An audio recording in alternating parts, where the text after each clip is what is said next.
Muy buenas tardes. Estamos en la recta final de actividades de esta cátedra Ruy Pérez Tamayo que organiza el Colegio Nacional y la Universidad Veracruzana. Les damos la bienvenida a todas y todos los que se hayan conectado hoy al coloquio El pensamiento científico y humanista de Ruy Pérez Tamayo. Les sugerimos mantengan apagados sus micrófonos para escuchar correctamente la transmisión. Se encuentra con nosotros el doctor Vicente Quirarte, miembro del Colegio Nacional, quien nos acompañará con la conferencia El amor entre la vida y la muerte, y el doctor José Manuel Velasco Toro con la conferencia Ruy Pérez Tamayo en la ciencia y en la historia. Posteriormente tendremos intervención del doctor Ruy Pérez Tamayo, y bueno, también se encuentra con nosotros el doctor César Augusto Ordóñez López de la Facultad de Historia, quien será el moderador de estas dos conferencias y a quien le damos la palabra. Adelante, doctor César. Sí. Buenas tardes a todos, buenas tardes a toda la comunidad universitaria. Es un gusto tenerlos con nosotros en esta última actividad de la Cátedra Ruy Pérez Tamayo. Es un gusto para mí estar aquí compartiendo con dos reconocidos investigadores, el doctor Vicente Quirarte y el doctor José Velasco Toro, quienes de alguna manera retomarán el ejercicio de socialización del conocimiento que se viene realizando desde, en días pasados. Seré muy breve en la presentación de sus currículum con el objetivo de aprovechar el tiempo. El, el primer ponente será el doctor Vicente Quirarte. Es doctor en literatura mexicana por la Universidad Nacional Autónoma de México. Es miembro numerario de la Academia Mexicana de la Lengua. Es integrante del Colegio Nacional y del Sistema Nacional de Investigadores. Es investigador del Instituto de Investigaciones Bibliográficas de la UNAM. Entre sus distinciones se encuentran el Premio Iberoamericano de Poesía Ramón López Velarde y la distinción Universidad Nacional para Jóvenes Académicos en el área de creación artística y extensión de la cultura.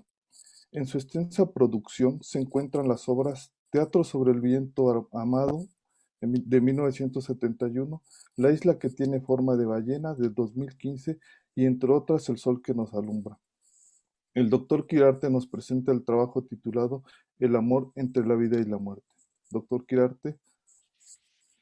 Muchas gracias por la presentación, doctor Ordóñez. Muchas gracias a todos por estar con nosotros. Quiero dedicar, por supuesto, esta breve conferencia a mi querido doctor Ruy Pérez Tamayo y quiero también aprovechar la ocasión para recordar y dedicar ese texto a la memoria de los poetas recientemente partidos, José Francisco Conde Ortega y Sandro Cohen, hermanos del alma.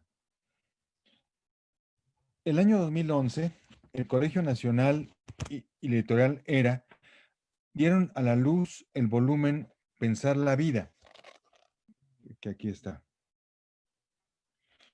El volumen Pensar la vida, coordinado por los doctores José Sarucán y Miguel Portilla. En él colaboraron la mayor parte de los integrantes del colegio. Desde su personal perspectiva y disciplina, cada uno de ellos lee ese concepto de 4 letras que resume todos los humanos afanes. La participación del doctor Pérez Tamayo lleva por título El final de la vida. Como gran médico y humanista que es, concluye que hablar del principio de la vida significa hablar inevitablemente sobre su final. Para ello, parte de la definición de Claude Bernard. ¿Qué es la vida? La vida es la muerte, porque la vida es combustión y la combustión es la muerte. La vida es un minotauro que devora al organismo. Hasta aquí, Claude Bernard. Afirma el padre Juan Pablo Landsberg en su libro Experiencia de la muerte, que esta es la presencia ausente y la ausencia presente. Cuando ella llega, nosotros ya no estamos. El asunto no puede ser resuelto de manera tan matemática. La fe en un mundo más allá de este, no clausura las congojas. En su célebre discurso a los cirujanos, Paul Valéry declara que el médico trabaja en relación directa con el enorme misterio de la vida y logra a veces combatir con éxito a la muerte, retrasar su llegada, mientras que la misión del poeta es luchar en contra de las sombras. Existen dos únicos temas de los que vale la pena ocuparse: la vida y la muerte. El amor se pone en medio y apuesta sus fichas en favor de una de las dos, ambas de género femenino. He discutido varias veces el tema sobre el final de la vida con el doctor Pérez Tamayo, tanto en la conversación cotidiana como en la dedicada a la lectura de su obra o en las diversas exposiciones que ha desarrollado en la Academia Mexicana de la Lengua. Uno de los temas que más ha surgido es el que trataré de desarrollar en las siguientes páginas: la muerte por amor y cómo el amor es la única forma de muerte que hasta ahora permite la resurrección. La separación de los amantes llama Igor Caruso a esa forma de muerte, a su juicio más severa, la muerte. El sujeto amoroso sigue activo mientras la parte abandonada está muriendo. Rosario Castellanos lo sintetiza en el poema Retorno, el cual leo. Has muerto tantas veces, nos hemos despedido en cada muelle, en cada andén de los desgarramientos, amor mío, y regresas con otra faz de flor recién abierta, que no te reconozco hasta que palpo dentro de mí la antigua cicatriz en la que deletreo arduamente tu nombre. Sin embargo, la inmortalidad es concedida, en el caso de Rosario Castellanos, a través de las palabras que nos dejó. Su existencia terrestre terminó de manera abrupta y prematura por una descarga eléctrica. Amor constante más allá de la muerte, dice Francisco de Quevedo y Villegas. Muerte constante más allá del amor, escribe Gabriel García Márquez. Ambas frases son verdaderas y nos brindan consuelo ante el inevitable acabamiento, ante el cese de nuestras pasiones y apetitos inmediatos. El año 1971, cuando se recordaba en todo el mundo el centenario de la entrada en la inmortalidad del poeta Athieu Rimbaud, el doctor Pérez Tamayo nos entregó una colaboración para la revista de la universidad que revela su espíritu profesional y sensible, abierto a las manifestaciones del cuerpo y del alma. El texto lleva por título La enfermedad que mató a Rimbaud. Con base en los testimonios médicos proporcionados por el Hospital de la Concepción en Marsella, así como en las cartas escritas por la hermana del poeta, el doctor Pérez Tamayo hace un análisis desde esta otra orilla.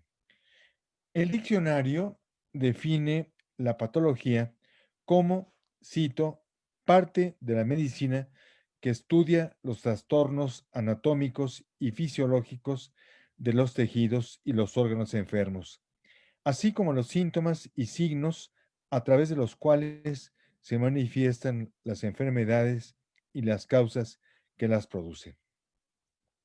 Basado en esta definición, me atrevo a decir que el doctor Pérez Tamayo encontró, basado en el método científico que ha sido la base de toda su vida, la razón objetiva por la cual Rimbaud dejó este mundo. A los escasos 37 años, no soportó la enfermedad causada por un tumor canceroso en la pierna. En las páginas siguientes intento corresponder a la gentileza del doctor Ruy Pérez Tamayo mediante un estudio de caso, el de la poeta Alejandra Pizarnik, Bajo el sol negro de la melancolía. No voy a leer el texto, lo dejo para la versión escrita, solamente leeré la parte inicial y después compartiré con ustedes algunas reflexiones que tienen que ver con el tema del amor y la muerte. Esta larga enfermedad, la vida, escribió Giacomo Leopardi. Con más de un siglo de diferencia, el novelista William Styron escribió una pequeña obra maestra titulada Darkness Visible, traducida a nuestro español con la gran fortuna de que el título es Esa visible oscuridad. Brillante anatomía sobre ese animal que como nadie enferma y como nadie cura la enfermedad del alma propia y de los otros a través de la creación artística. En el caso de Styron, mediante la escritura, pero sobre todo gracias al convencimiento de que la depresión es una enfermedad tan dolorosa como la del cuerpo y por lo tanto debe ser atacada y de ser posible curada. Lo que ahora clínicamente conocemos como depresión despertó en el Renacimiento los afanes de múltiples pensadores. Se le llamaba bilis negra, melancolía o asedia, y su proveniencia se debía a uno de los 4 humores que nos rigen: el flemático, el sanguíneo, el colérico y el melancólico. Este último, regido por el planeta Saturno, para el conocimiento de ese tiempo, el más alejado del sistema solar. El más notable de aquellos pensadores renacentistas que meditaron sobre los efectos de la melancolía fue Marsilio Ficino, que en su libro De Vita Triplici habla sobre la terapia y síntomas del temperamento saturnino. Como advierten Panofsky, Klivansky y Saxl, él fue quien realmente dio forma a la idea del hombre melancólico de genio y lo reveló al resto de Europa, en particular a los ingleses de los siglos XVI y XVII, en el claroscuro mágico del cristianismo neoplatónico. La palabra melancolía proviene del latín melan, negra, y cole, bilis. En su grabado titulado elocuentemente Melancolía, Alberto Durero la representa como un ángel de ceño fruncido, con todos los instrumentos para construir la ciudad, pero incapaz de utilizar su imaginación o su creatividad para hacerlo. Sin voluntad para utilizar las alas concedidas por una voluntad superior. La imagen, que data de 1514, forma parte de las 3 estampas maestras del autor. La figura del ángel de Durero me ha acompañado desde los primeros poemas que escribí. Naturalmente, en Los Ángeles que visitaron mi juventud, se hallaban presentes las influencias de Rainer Maria Rilke y Rafael Alberti, pero siempre hay que tener en cuenta las palabras del clásico. No me hubieras buscado si antes no me hubieras hallado. De tal manera, en páginas de otros, identificaba mi propia búsqueda, la de una adolescencia que no sabía en qué dirección volar y cuyas torpes alas chocaban con obstáculos reales e inventados. Recientemente ha vuelto esa presencia en unos fragmentos titulados Variaciones para un ángel atado. Y voy a dar lectura a algunos de ellos. Esto va a doler. Viene con todos sus filos y sus piedras. Sus arcos memorables son la ruina. El ángel se va como llegó y no hay redes capaces de guardarlo. Rasga la piel, vulnera el alma.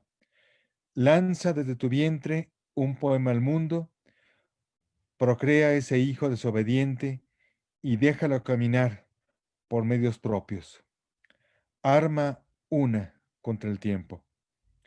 Ha de borrar los nombres de los actores, pero nunca la intensidad de su pasión. Ya no ser con el ángel no es pecado, pero sí dolor. Un ángel más miserable y poderoso que tu dolor exige que le digas para qué sirven la escuadra y el compás y la armonía, elementos de una ciudad que miras desmoronarse sin remedio. No lo sabrás ahora, cuando más necesitas de su fuerza. Un ángel que no conoces te construye. Los ángeles son la caballería de Dios. Desmontar a la yegua deslumbrante que nos hizo sabernos paraíso no es tarea de minutos. La eternidad vivida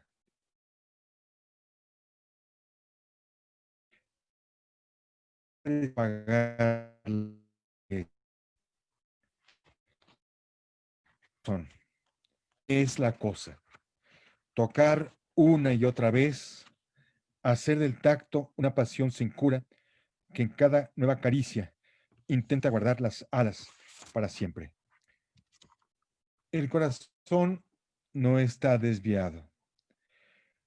Tan absorto en sí mismo, tan pendiente en sus riesgos, no sabe mirar sino con la venda impuesta por el ángel.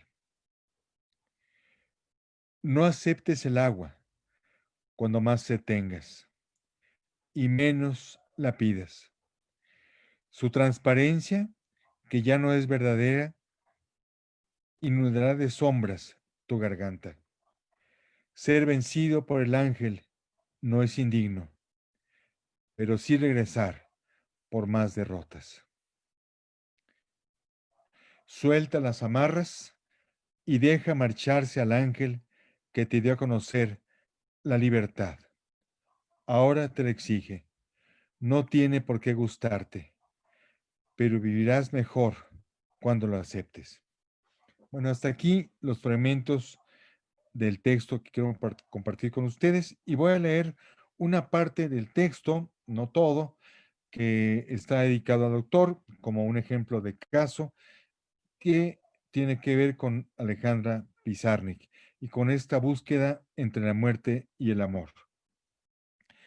El año 2016, junto con carteles que en la Facultad de Filosofía y Letras de la Universidad Nacional Autónoma de México anunciaban conferencias y otras actividades, uno escrito a mano llamaba particularmente la atención. Se trataba de la convocatoria al curso titulado La literatura maldita de Alejandra Pizarnik, convocado por un colectivo femenino autodenominado Uñas Rojas, la Metralleta. Ni el título ni la firma dejaban lugar a dudas sobre el carácter provocador y subversivo tanto de la guerrilla literaria como de los efectos que la vida obra de la autora argentina siguen despertando en este nuevo siglo. Alejandra Pizarnik se ha convertido en un mito. Como todos los auténticos mitos, es más poderosa que todos ellos. Lo mismo sucede con Athieu Rimbaud y la Alicia de Lewis Carroll, dos figuras tan próximas a Alejandra. El misterio de los textos alejandrinos, para usar el feliz adjetivo de Florinia Goldberg, es insondable, porque nos enfrenta a enigmas cotidianos de lo ya visto y por otra parte nos obliga a cuestionar nuestra idea de normalidad. Cuanto sucede en el jardín de Alejandra y en la Alicia ya ha sucedido, pero hay que repetirlo una y otra vez para que el prodigio se haga tangible. En una encuesta a la que fue sometida, llena de lugares comunes, la poeta se vale de su inteligencia y brutal sinceridad para evadirlos y transformarlos. 2 veces cita el nombre de Rimbaud. Su célebre Changer la vie, al que ella también apostó todo, y un fragmento de la Lettre du Voyant, en el que el niño de Charleville vaticina el futuro trabajo de las mujeres, su liberación de un mundo regido por el patriarcado. Todo lo provocó ella. Todo lo provocó y ella fue la primera persona de su rebelión. No fue una feminista de closet, sino una feminista de avanzada. Dejó un puñado de poemas como prueba de su poderío verbal y demostró que los poemas pueden en verdad cambiar la vida. Mas el paralelo entre Arthur Rimbaud y Alejandra Pizarnik es aún más próximo y peligroso. La Argentina encontró insuficiente la musicalidad del verso y emprendió la exploración de su alma mediante cargas profundas que apuestan a la brevedad tajante y no pueden ni quieren ir más allá de ella. Nos quitan la respiración para dejarnos respirar un momento más. En un mundo a pan y agua, encontró que en ella el lenguaje es pretexto para el silencio. Nos vulnera y regresamos constantemente a ella porque hay una escritura que sustenta a la biografía de Alejandra Pizarnik y viceversa. Su proyecto vital es paralelo a su escritura y su escritura es una incesante búsqueda de sí misma que culmina en el enfrentamiento con el último espejo. En el silencio por ella conjurado. En principio, podría afirmarse lo anterior de cualquier criatura de creación, pero Alejandra pertenece a ese contado linaje donde la creación es una tarea imposible, a la que no se tiene más remedio que entregar toda la energía, inclusive aquella superior a nuestras fuerzas. Su lucidez es ejemplar y dolorosa. Ejemplar porque nos hace entender que este es un inútil combate que no tenemos otro remedio que llevar a cabo. Dolorosa porque darse cuenta de la realidad o la irrealidad conduce necesariamente al conocimiento. Al igual que su admirado Franz Kafka, sus diarios no constituyen un conjunto de lamentos, sino una disección del animal que le correspondió ser y que examinó desde todas las perspectivas posibles. No es un diario confesional, ni una suma narcisista de vivencias, sino otro libro del desasosiego, un conjunto de implacables interrogaciones, testimonios que hablan de lo que la poeta deseaba llevar a la página, constituyen sobre la marcha una creación en sí misma. Bueno, me brinco varias páginas y regreso a lo que dio pie a este texto. Aquel ensayo que el doctor Pérez Tamayo me entregó en torno a la muerte de Rimbaud.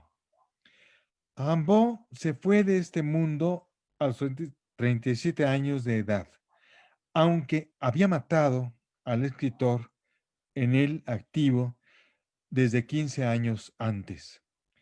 Alejandra Pizarnik interrumpió voluntariamente su aventura terrestre a los 36 años, uno antes que Rimbaud. Suicidarme para preservarme, dijo con dolorosa y convincente lucidez, con pleno convencimiento, y escribe: ¿cómo no me he suicido frente a un espejo y desaparece para reaparecer en el mar, donde algún gran barco me esperaría con las luces encendidas? René Char, el poeta francés, escribió un poema titulado Hiciste bien en largarte, Arthur Rimbaud, en el cual señala que hizo bien Rimbaud en lanzarle a la literatura en su cara el desprecio y cambiar todo este asunto para siempre. Y lo mismo podemos decir de Alejandra Pizarnik, que nos enseñó, entre otras cosas, que la única rebelión verdadera y permanente consiste en mirar una rosa hasta pulverizarse los ojos.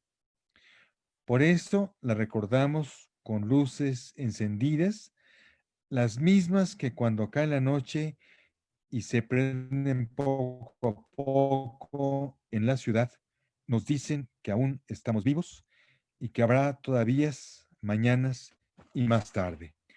Termino esta breve alocución con un homenaje al maestro Ruy Pérez Tamayo y con mi agradecimiento a este libro publicado recientemente por el Colegio Nacional, el número 26 de sus obras, que lleva por Ars Médica,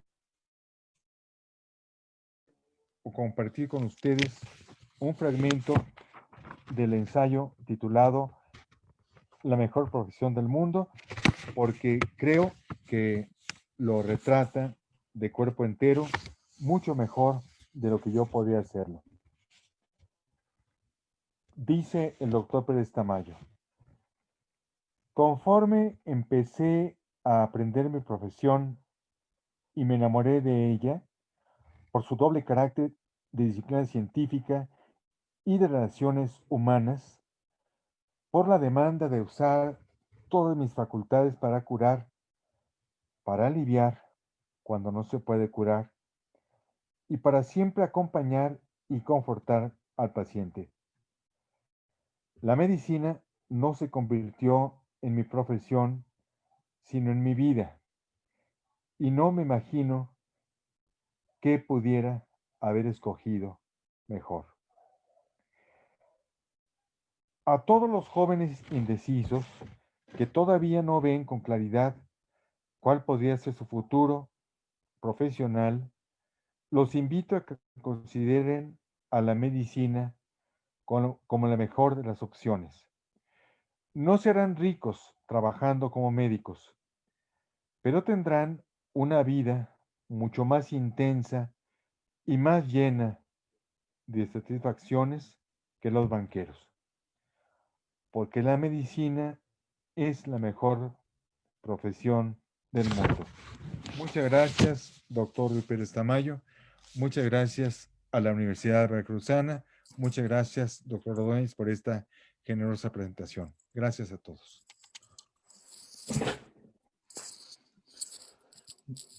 Muchas gracias, doctor Vicente Quirarte. Su exposición me invita a pensar el ejercicio transversal del conocimiento, aquel ejercicio que tiene pendiente la acción superior de la vinculación de la ciencia con las artes y las humanidades que nos permitan pensar los conceptos de otra manera. En este caso, estos dos conceptos de los que usted habla sobre el amor, también sobre la muerte y también sobre el dolor. ¿Cómo los piensa la ciencia? ¿Cómo los piensa el arte? Si no, si les parece, esperaremos las preguntas al final de las dos exposiciones y para darle prioridad, en este caso, al conocimiento de ustedes. Nuestro siguiente expositor es el doctor José Manuel Velasco Toro. Él es doctor en Historia Contemporánea. Cursó un doctorado en Educación por la Universidad de La Salle, Costa Rica. Es investigador del Instituto de Investigaciones Histórico-Sociales de la Universidad Veracruzana y es profesor de posgrado en la Universidad Pedagógica Veracruzana.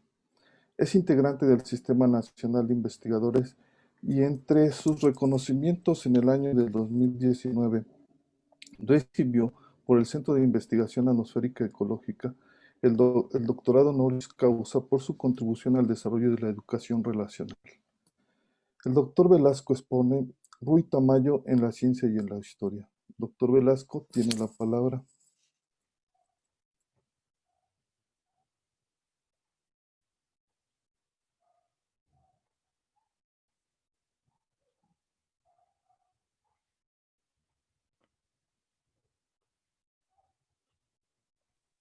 Adelante, doctor Velasco.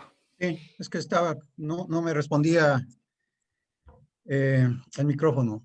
Buenas tardes a todas, a todos ustedes.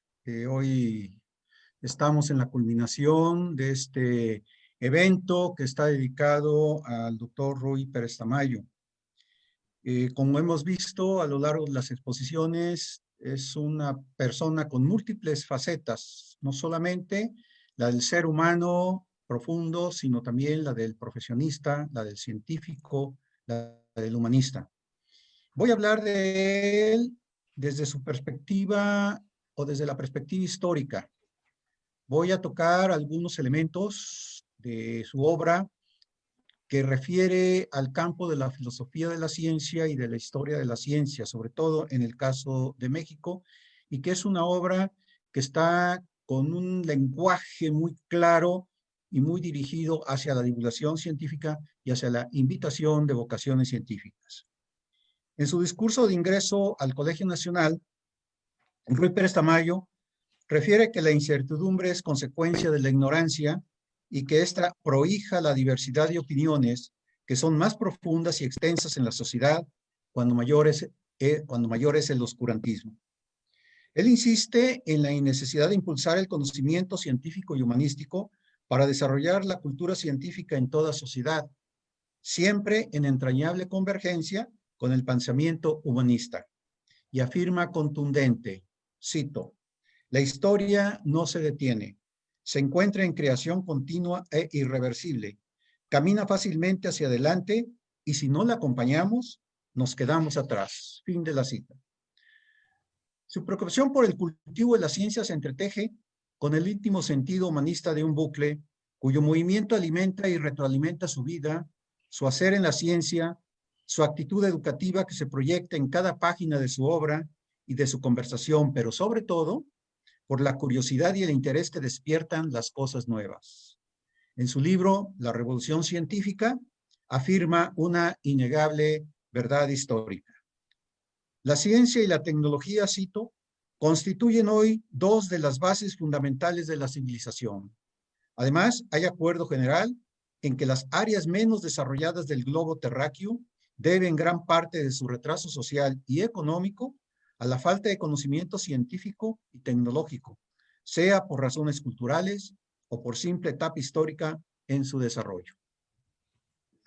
Fin de la cita. Si bien él mismo se define como un antiguo aficionado de la historia, no solo como un científico nato ocupado en el campo de la biomedicina, la realidad es que su inquietud humanista encontró vía de expresión a través fundamentalmente de la historia pensada desde la razón científica. Dotado de una curiosidad por saber qué sucedió, cómo se dieron los acontecimientos y cuál fue el resultado a lo largo del proceso histórico, enfocó su motivación hacia el campo de la historia de la ciencia. En sus escritos históricos está presente la certeza de que todo conocimiento emana de la información, que es identificada por los sentidos, analizada por la razón, explicada desde el proceso lógico y narrada con creatividad social desde el interés del acontecimiento con sutil peso ético. Es notoria la perspicacia para identificar el nodo social esencial del hecho histórico, pues no ronda por lo superficial, sino cual su personalidad va directo a lo relevante y al fondo de los acontecimientos en búsqueda de la relación causal y explicación histórica desde el interior del acontecimiento, pero siempre soportada por la razón que entrelaza dato con causa, cambio con proceso, acontecimiento con temporalidad y juicio histórico con claridad ética. Tal parece que esa inquietud intelectual constituye una especie de necesidad interior que le impulsa a conocer, comprender y explicar la sociedad a partir de la mirada de la historia de la ciencia general y de la ciencia en México, matizada por un reflexionar filosófico que relaciona el presente desde el instante en que escribió lo que da a conocer, al lado del pasado que relanza hacia el futuro con sutileza política. Relato que une lo objetivo y subjetivo.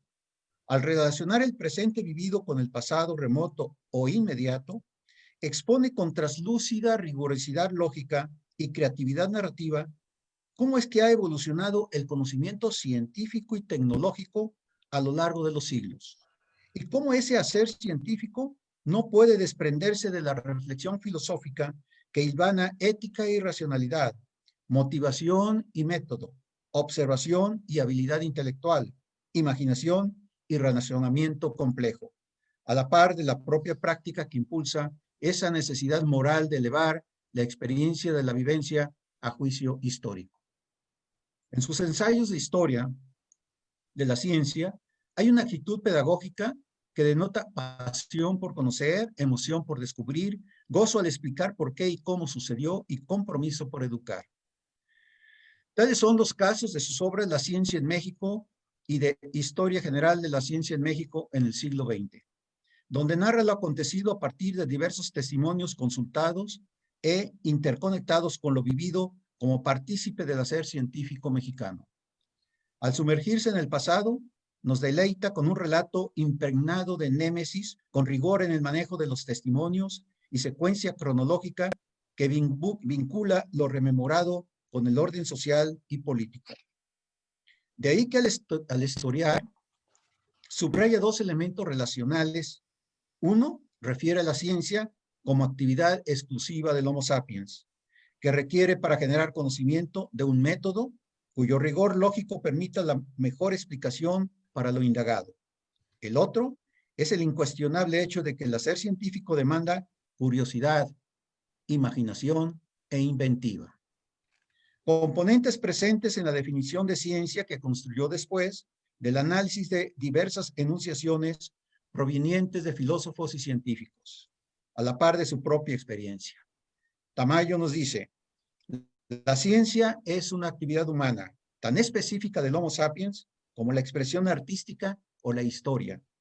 Adquirir, conservar y transmitir el conocimiento es exclusivo de nuestra especie, por lo que el hombre es el único animal científico actual o potencialmente hablando. Y también continúa: la ciencia es una actividad creativa que requiere imaginación, inspiración y capacidad inventiva por parte de los científicos. Tres son los componentes relevantes en su proposición.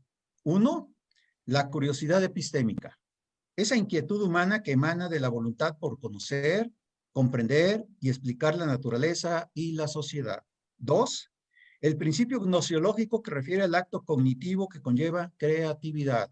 Tres, el fundamento epistémico que deviene de la indagación crítica y metódica que busca conocer la verdad. La ciencia no es un producto externo a la acción humana. La ciencia se creó, crea y evoluciona porque el ser humano elevó la innata curiosidad al corazón del aprendizaje y la necesidad de sobrevivir con creatividad. Dinámica que muestra con meridiana claridad en Reflexiones sobre la ciencia, ensayo histórico que engrama dos partes: textos generales de la ciencia y la ciencia en México.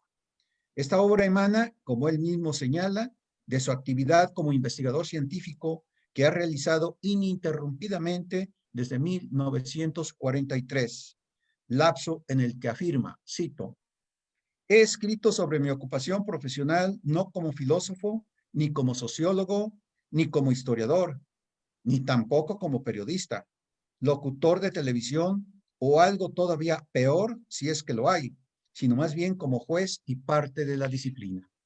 Fin de la cita. De manera amena, narra su experiencia científica y elabora una historia de la ciencia mexicana. Y si bien se declara ajeno al quehacer del historiador, la verdad es que en cada escrito que he leído de él, donde trata un asunto relativo al hacer científico, la historia está presente, sea como diálogo narrativo para explicar la evolución del acontecer científico, sea como anécdota didáctica para ilustrar una explicación, o como parte de su propio vivir, pero sobre todo como preocupación por conocer cómo ha evolucionado la ciencia, educar para motivar a su estudio y divulgar la cultura científica con el afán de contribuir a ordenar la vida cotidiana de manera, como él lo dice, racional y objetiva. La ciencia es cultura porque emana de la creatividad humana.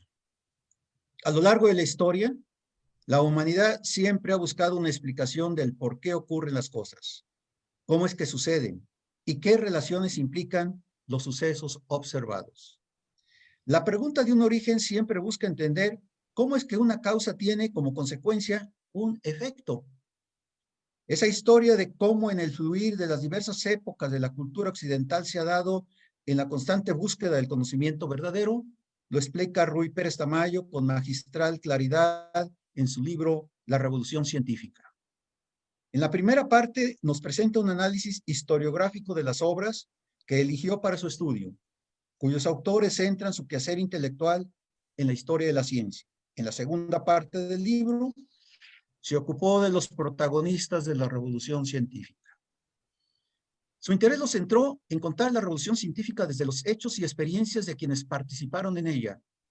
Al estilo propuesto de Benedetto Croce, repensó los postulados desde el interior de la acción del pensamiento de cada uno de ellos. Aristóteles, Arquímedes, Ptolomeo, Galeno, exponentes de la filosofía natural en la Grecia clásica y de los 10 padres fundadores de la revolución científica, los que desarrollaron su actividad creativa en el transcurso de los siglos XVI a XVIII.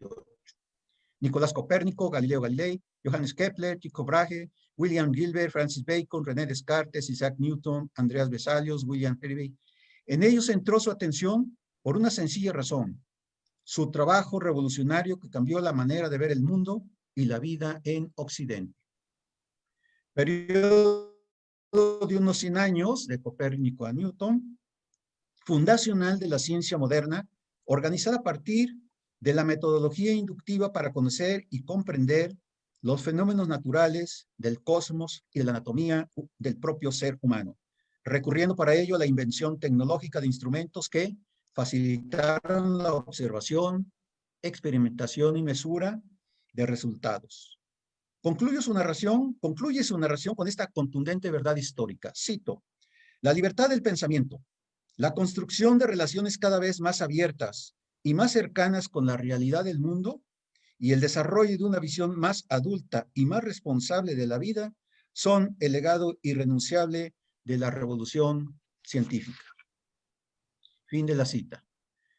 Pero volvamos a comentar su curiosidad para historiar, algo que le gusta porque lo hace bien, como él mismo lo dice, y le permitió desplegar un repertorio de posibilidades intelectuales, lúdicas en cierto momento y políticas en otro.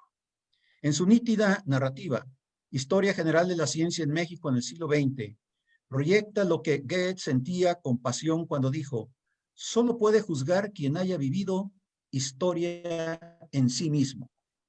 Al historiar la ciencia en México realizó, tal vez sin saberlo, historia del presente, un enfoque historiográfico en el que se entreteje lo coetáneo con lo contemporáneo, pues refiere a lo vivido generacionalmente.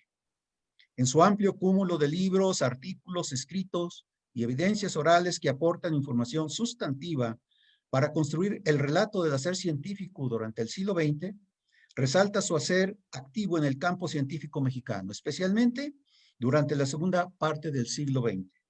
De hecho, potenció el dato histórico con la temporalización de la némesis colectiva y personal, manifestando cómo es que las fuentes históricas permiten establecer perspectivas que van más allá del dato descriptivo para trascender a posiciones éticas y políticas.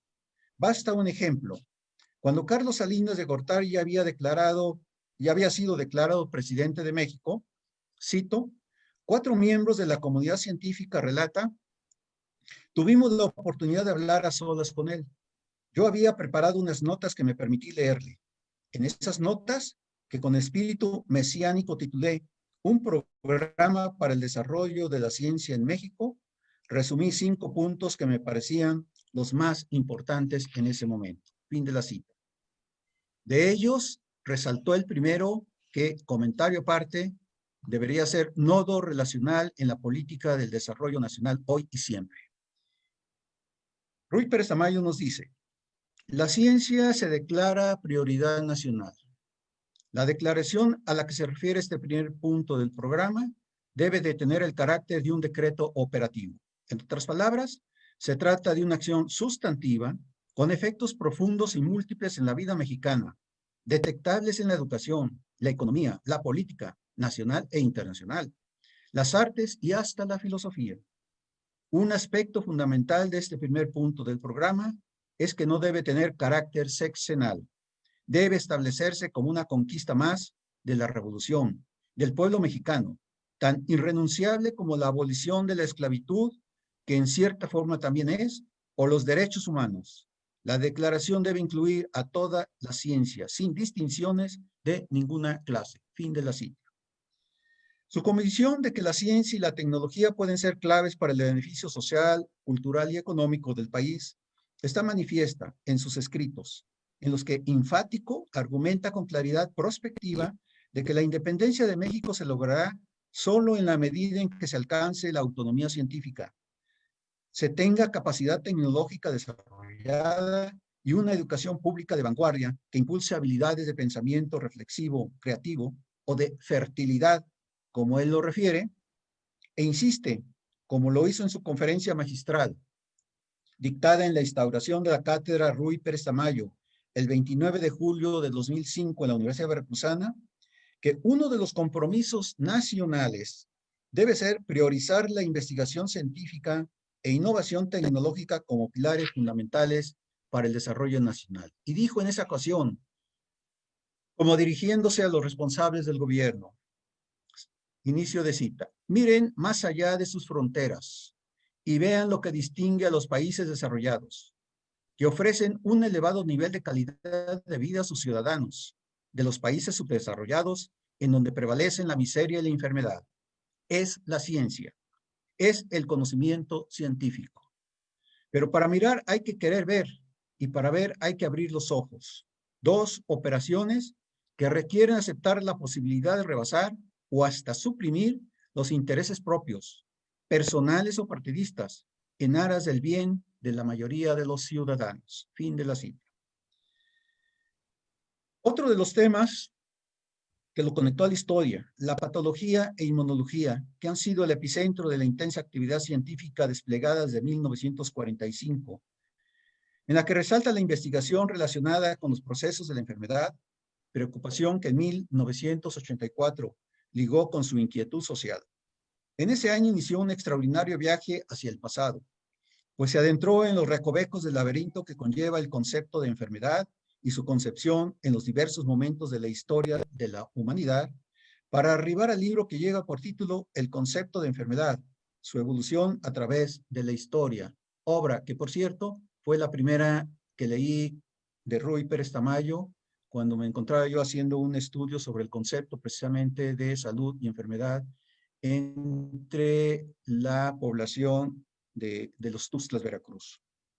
En la introducción de esta bella obra ilustrada con múltiples imágenes que representan la enfermedad concebida y el tratamiento médico en diversos momentos del devenir histórico en la cultura occidental, afirma una verdad incontrovertible. Cito, lo que pensamos determina lo que hacemos. Fin de la cita. Sentido suficiente para mostrar cómo es que el ser humano ha concebido y concibe la enfermedad desde su época, tratamiento y entorno cultural. En esta obra, a mi parecer, explaya la transversalidad de su curiosidad histórica con el espíritu científico que le caracteriza. Como San Agustín, sin ser teólogo o místico, hizo presente la memoria del pasado al temporalizar el orden de los hechos en el presente.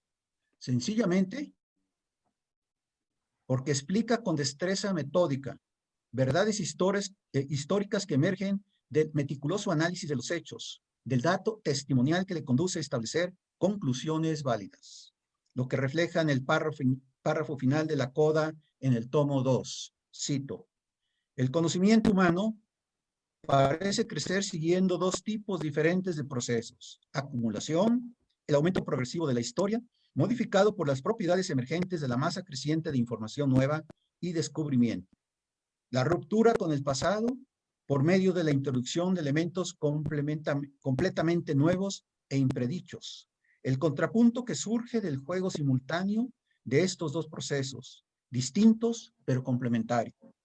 Nos ha proporcionado nuestra historia y así la continuará haciendo en el futuro. Fin de la cita.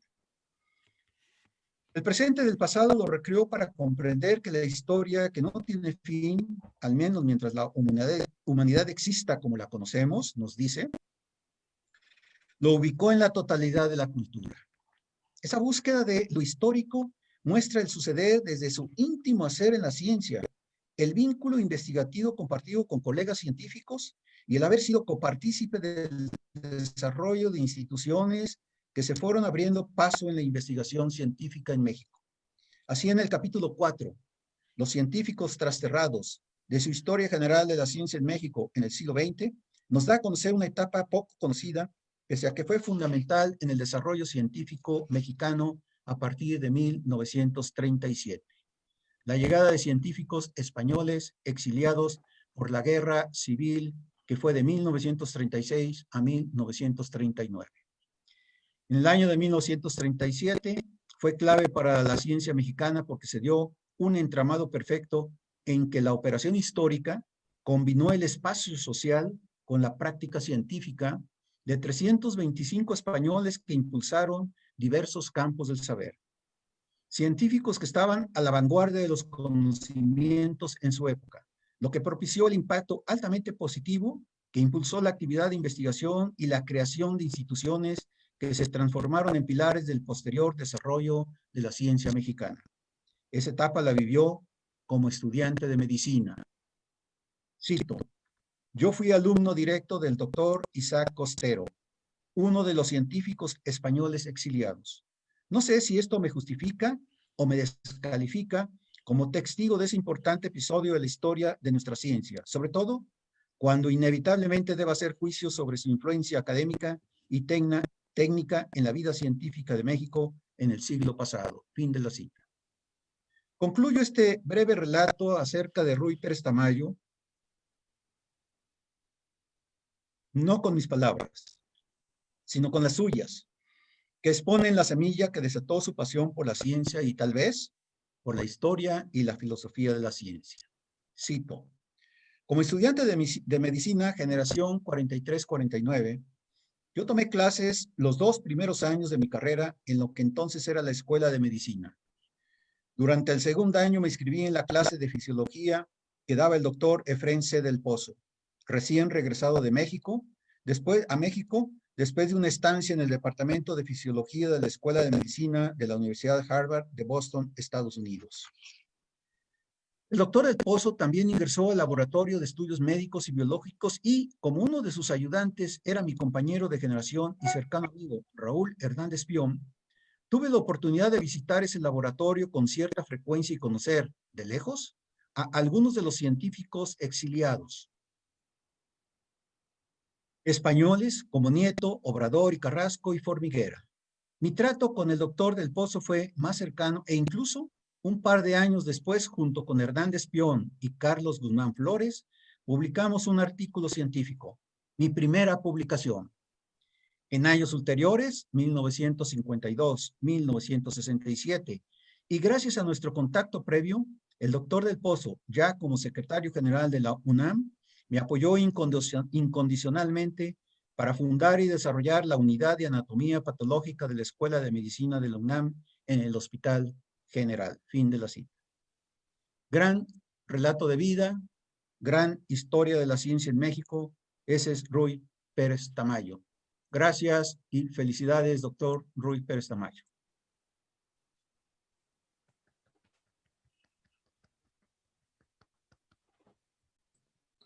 Muchas gracias, doctor Velasco.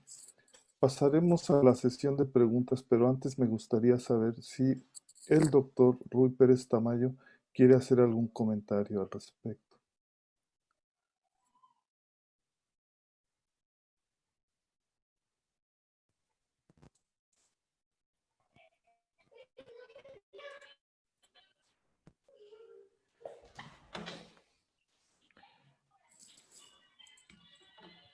Adelante.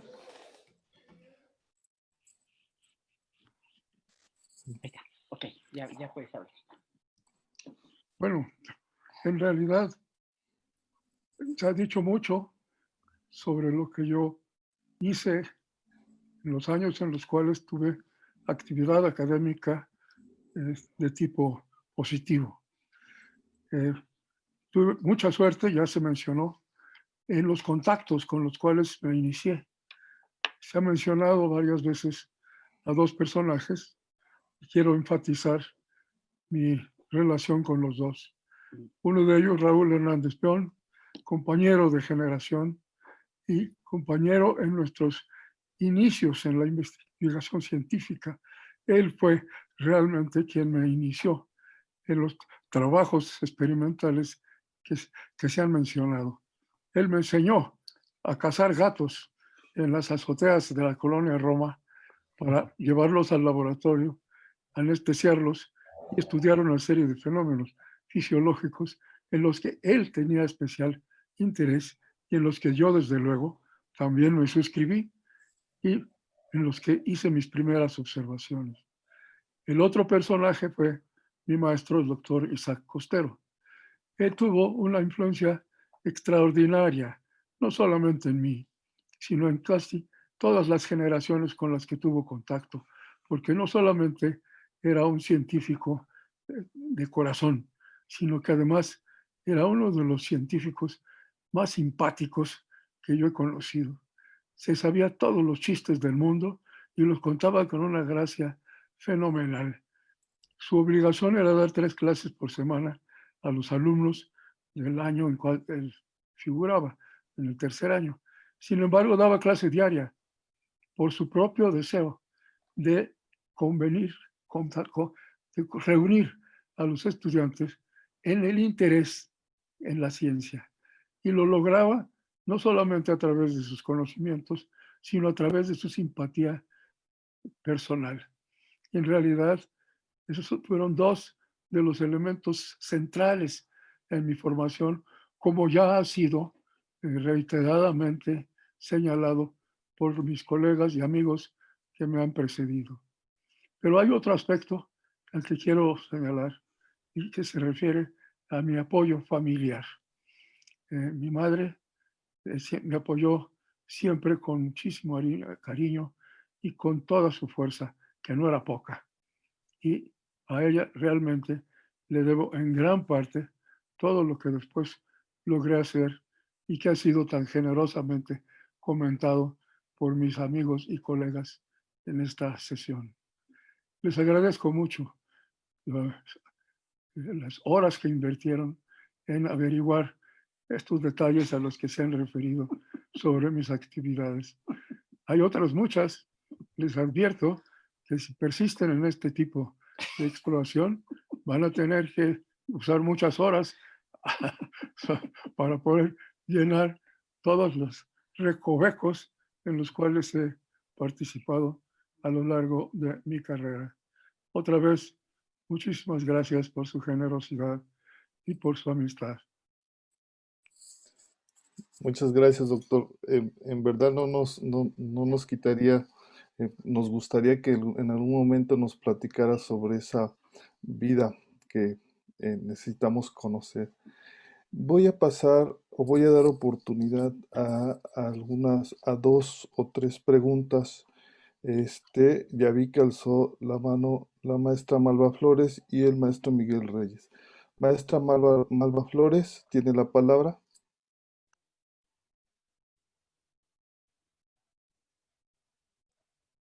Si abre su micrófono. Sí, ya abrí. Muchas gracias.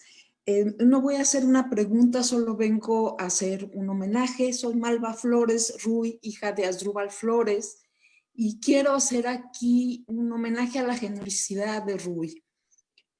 Ruy fue uno de los mejores amigos de mi padre y estuvo con él siempre. No había tenido la oportunidad de decirle y de decirlo ahora públicamente mi enorme reconocimiento y la enorme gratitud de toda mi familia con él por el amoroso trato con mi padre. Eso es lo único que quería decirte, Ruy, y muchas gracias por seguir con nosotros. Nada más.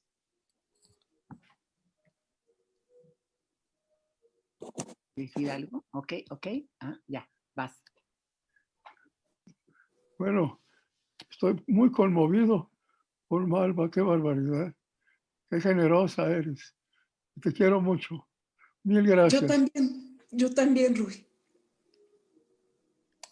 Gracias. Maestro Miguel Reyes, adelante, por favor. Muchísimas gracias, doctor Ordóñez. Un saludo a todo el mundo, pero muy particularmente a Rui. Aquí estamos Claudia y yo desde Pittsburgh, Pensilvania, celebrando verlos a todos, ver a Isa y a Rui. Hemos compartido con ellos muchos años. Yo en particular he compartido con Rui pues más de 40 años de vida profesional, de aprendizaje, de cosas que sería una lista interminable. Solo para mostrarles, yo tengo un librero entero dedicado a las obras de Rui, que es el último que ven ahí. Ahí está la foto de Rui. Y todo el librero es de obras de él, pero ya no caben, porque me sigue mandando lo que escribe. Entonces, pues le agradezco mucho, ¿no? Mi vida profesional, que ha sido medianamente exitosa y satisfactoria para mí en lo personal, se la debo a él, esencialmente. Las cosas que he hecho, lo mucho o poco que haya podido hacer, se lo debo a él. Él me enseñó patología, él me enseñó a pensar, él me enseñó a preguntarme cosas y a tratar de responder cosas. Y sigo aprendiendo, cada fin de semana hablamos, Rui y yo, y ahora estoy brindando con un vasito de tequila congelado, como nos gusta, que siempre que nos encontramos compartimos al mediodía y en la noche un whisky. Así que un abrazo, Rui, hablaremos pronto. Feliz cumpleaños este domingo. Si ustedes no lo saben, este domingo es cumpleaños de Rui, así que abrazos. Isa, también muchas gracias y muchas gracias por la oportunidad de saludarlos a todos. Gracias, doctor Miguel. Berta Esperanza Tello quiere la palabra. Perdón, creo que el doctor Rui quería decir unas palabras. Sí, quiero decirlo. Quiero decir que Miguel es uno de mis hijos favoritos, pero a su lado está una de mis hijas favoritas, que es la esposa de Miguel, que como ustedes pueden ver, no solamente es lindísima, ¿eh? Es además científica. Imagínense ustedes que sea tan linda y además sea científica. Es verdaderamente una pareja extraordinaria y yo me siento muy orgulloso de ser uno de sus buenos amigos. Gracias por estar aquí. Gracias. Berta Esperanza Tello tiene la palabra. ¿Puedo? Sí. Buenas tardes. Doctor, felicidades. Quería hacer un comentario porque me acaba de despertar unos recuerdos de infancia. Yo soy Berta Esperanza Tello Peón. Raúl Hernández Peón era primo de mi mamá y era un señor que ahorita me acuerdo de él, que de pronto llegaba deprisa a la casa a visitar a mi mamá y a mi tía, y era un señor del que nosotros de niños nos acordamos que tenía mucha prisa porque era un doctor muy importante que hacía experimentos con estudios de la mente y del cerebro, un señor siempre trajeado con una esclava dorada gordotota aquí que traía siempre, y para nosotros era la imagen del primo de mi mamá que venía y platicaba y se iba pronto porque era un doctor muy importante y como que había quedado pues, ahí en el recuerdo del pasado, y ahora se me hace muy chistoso que de pronto haya venido de regreso a través de usted, que es una persona a la que yo admiro muchísimo y lo felicito mucho y me da mucho gusto haberme reencontrado en este pasado con usted. Gracias. Mira, es verdaderamente conmovedor que haya gente que se exprese así de Raúl.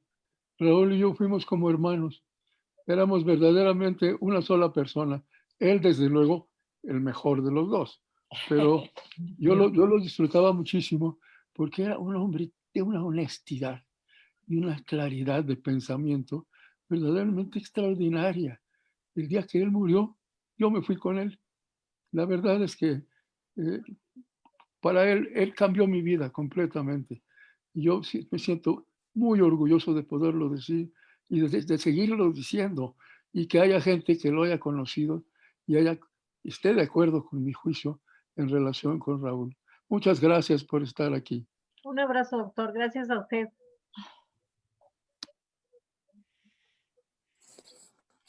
Muy bien, muchas gracias a todos. Con esto damos conclusión a la exposición de los trabajos del doctor Velasco y del doctor Quirarte y a sus comentarios. No sé si alguno de los ponentes quiere hacer un comentario final. Yo quisiera comentar algo, si me lo permiten, antes de los ponentes. Adelante, Carlos. Perfecto, muchísimas gracias. Bueno, doctor Ruy, usted me recordará porque el día que inició este coloquio yo le comenté que había emprendido un proyecto de nombre Proezas Médicas, el cual, bueno, estaba integrado por estudiantes de la Facultad de Medicina y por hombres que habían seguido su trayectoria, entre ellos el doctor Carlos Viesca y el doctor Patricio Santillán Doherty, presidente del Colegio de Bioética. Todos nosotros estamos trabajando por posicionar las humanidades médicas y la filosofía de la ciencia en la medicina. Entonces, bueno, este es un verdadero reto porque por todo lo que representa. Entonces, le agradeceríamos muchísimo. Ahorita están conectados también, ahora sí que miembros de nuestro equipo. Entonces, le agradeceríamos muchísimo que nos dedicara unas palabras respecto a este trabajo, considero importante que nosotros retomemos para poder posicionar a las humanidades médicas. ¿Alguna recomendación que nos quiera hacer? ¿Algún libro? ¿Algún comentario al respecto? A mí, a mi equipo, tanto de estudiantes como de experimentados pioneros de la medicina mexicana que queremos posicionar las humanidades y la filosofía de la ciencia, cuestiones a las que usted se ha dedicado toda su vida, doctor Ruy. Si me hiciera el favor, se lo agradecería muchísimo. Ya, ok. Con mucho gusto. Les voy a dar el secreto. Esta es la palabra que nunca deben dejar de pensar, ni la actividad que deben dejar de realizar. Es una sola palabra, pero márquenla bien porque es la palabra clave. Es trabajar.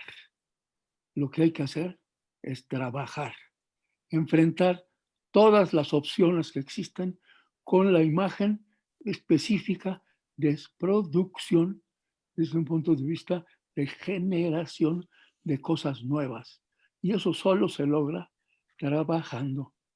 No se logra como yo lo estoy haciendo ahorita, hablando, ¿verdad? Se logra haciendo cosas, trabajando.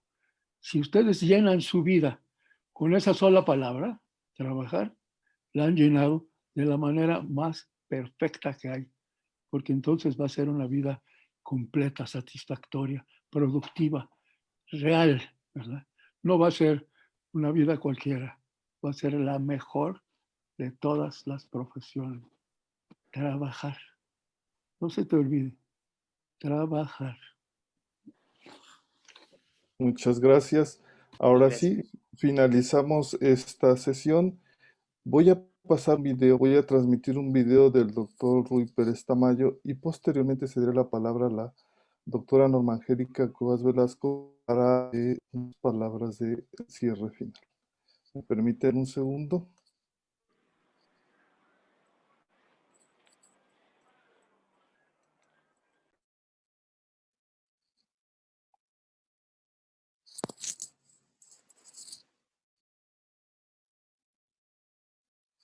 Quiero iniciar la presentación de esta nueva edición de mi obra Ars Médica Mexicana.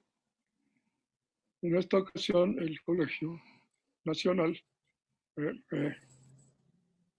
una nueva presentación del libro, debido a que va a ser utilizado como parte del programa que se está organizando en la Universidad Veracruzana, de acuerdo con la tradición establecida por el Colegio Nacional de realizar una ceremonia anual con miembros del colegio. Y antes era con la presencia física de estas personas. Ahora lo tenemos que hacer a través de las facilidades que se hacen accesibles a nivel electrónico. Nos podemos desplazar como antes lo hacíamos, con toda libertad, ya sea en Jalapa o en Veracruz. En realidad, yo lo que voy a hacer es resumir para ustedes un poco lo que representa esta nueva edición, a qué se debe que se haya hecho y qué objetivos pretendemos alcanzar con nuestro trabajo. Este libro es un libro que se escribió a lo largo de toda mi carrera como profesor de medicina en la Facultad de Medicina de la Universidad Nacional Autónoma de México y mi capacidad como médico investigador y profesor de la materia de patología experimental.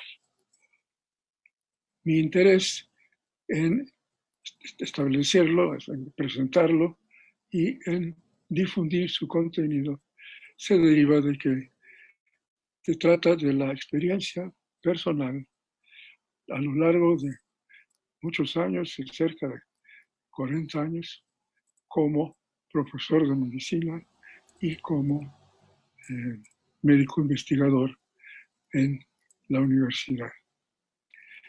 La verdad es que durante todo este tiempo yo estuve muy pendiente de cómo estaba reaccionando la comunidad académica ante las solicitudes de apoyo que recibía por parte de la comunidad. Y se refleja mis reacciones a los distintos momentos en los cuales estuvo trabajando en la realización del proyecto. Este consiste en el análisis de las políticas, de las opiniones y de los puntos de vista de la comunidad académica cuando surgen distintos tipos de posturas, ya sea en la prensa contemporánea, ya sea en reuniones de tipo académico, en las cuales se discuten el contenido de las distintas materias que se están impartiendo y los objetivos que tiene su divulgación. Naturalmente, esto va a variar dependiendo de lo que se está tratando. Y por eso es que yo he incluido en este texto todos los textos que yo escribí en relación con mi profesión como profesor de medicina y como médico investigador en la instancia en la cual estaba yo trabajando entonces, que era el Hospital General, un departamento especial, la unidad de investigación en medicina experimental, que se construyó en los terrenos del Hospital General, cuando habíamos diseñado un espacio que después se consultó con la comunidad universitaria y resultó que no teníamos realmente un sitio preasignado. Entonces el secretario de Salud de entonces, que era el doctor Jesús Cumate, me ofreció el construir dentro del terreno del Hospital General las facilidades necesarias para desarrollar la tarea que teníamos asignada por la universidad, por la Facultad de Medicina de la universidad. Y este edificio se realizó en el terreno del Hospital General. Entonces, yo estuve asignado durante pues, casi 50 años a el Hospital General porque no ocupé el edificio que me había prometido el secretario de Salud y que me cumplió, pero no en el terreno de Ciudad Universitaria, sino en el del Hospital General. Estuve cumpliendo con lo que yo consideraba mis obligaciones de tipo académico. Estas obligaciones consistieron en comentar y en responder a distintos tipos de posturas que se tomaban en relación con el trabajo de la unidad bajo mi dirección. Esta es una unidad que funcionaba dentro del programa de investigación de la Facultad de Medicina en el terreno de la universidad.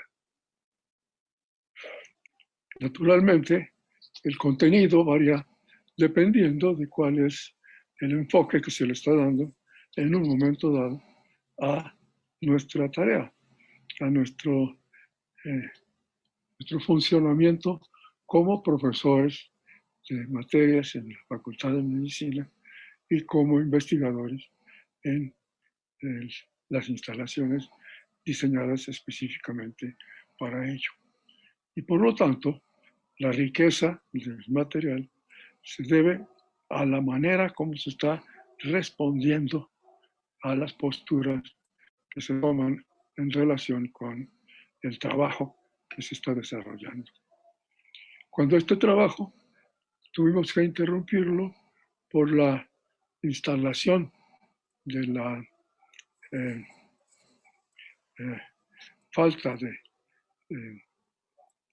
por la instalación que nos confinó a nuestras entidades académicas y que ya no pudimos utilizar en forma libre. Entonces, pues empezamos a utilizar las facilidades electrónicas que se nos hicieron accesibles.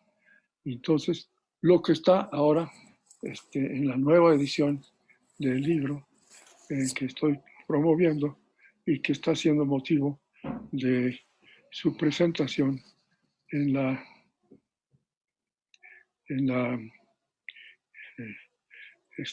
cuarentena en la que estamos sometidos ahorita, es en realidad la transmisión de lo que pasó cuando se cerraron las facilidades para movernos, para desplazarnos.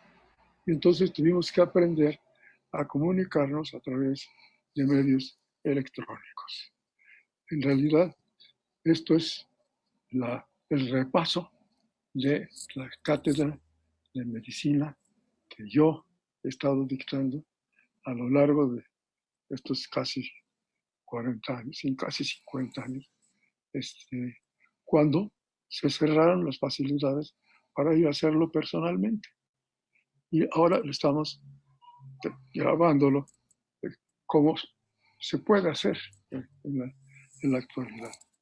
Pienso que se trata de un trabajo importante desde un punto de vista de divulgación, de difusión del contenido de la materia en la Facultad de Medicina y de los trabajos que se están desarrollando en los laboratorios de investigación.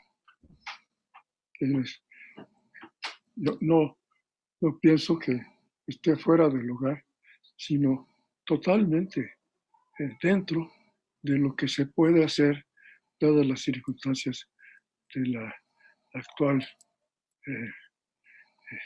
limitación de tipo de comunicación que tenemos posibilidad de realizar. Voy a terminar aquí porque me parece que lo que sigue es precisamente lo que tengo que hacer en la nueva forma de grabación de nuestra información.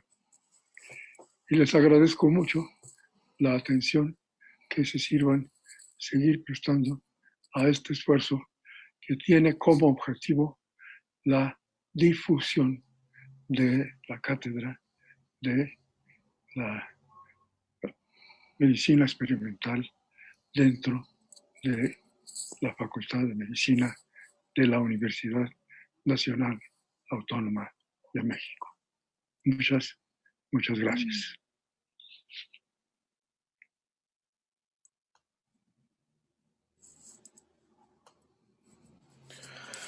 Muchas gracias.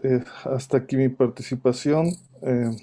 Cedo la palabra a la doctora Norma Angélica Cuevas. Doctor Ruy, felicidades, un abrazo.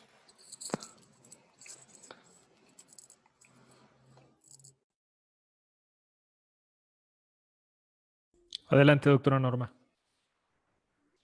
Muchísimas gracias a todos. Pues ha sido para mí estas 3 jornadas, estos 3 días de trabajo con el Colegio Nacional y la Universidad Veracruzana, celebrar la cátedra Ruy Pérez Tamayo.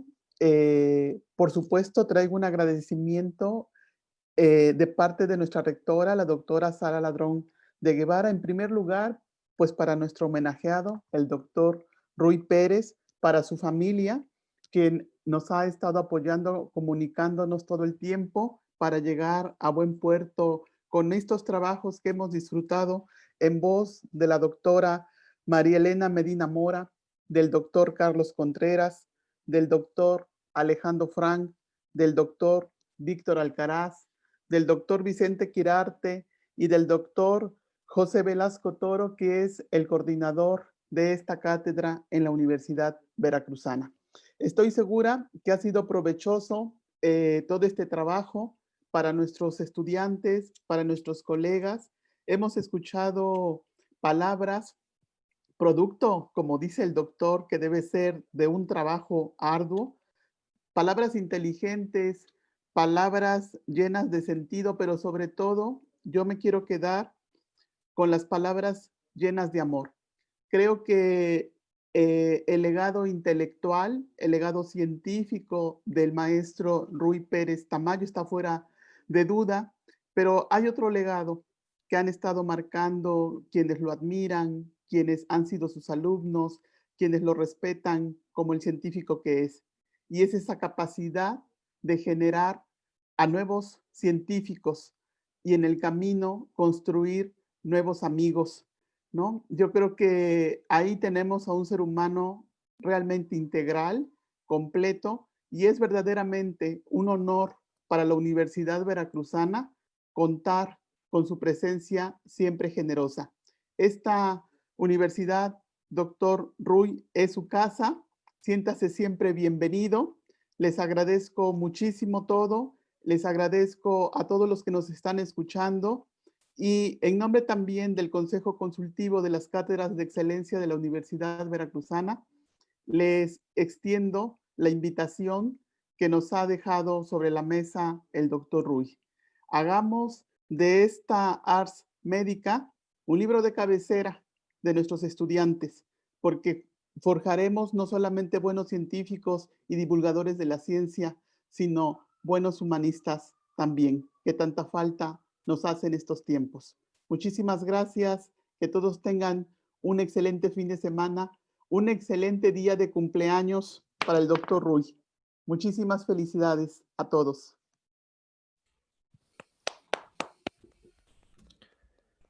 Pues con esto damos por concluidas las actividades del coloquio El pensamiento científico y humanista del doctor Ruy Pérez Tamayo. Muchísimas gracias por todo y a todos los que se hayan conectado. Que pasen bonito fin de semana y cuídense mucho. Hasta luego.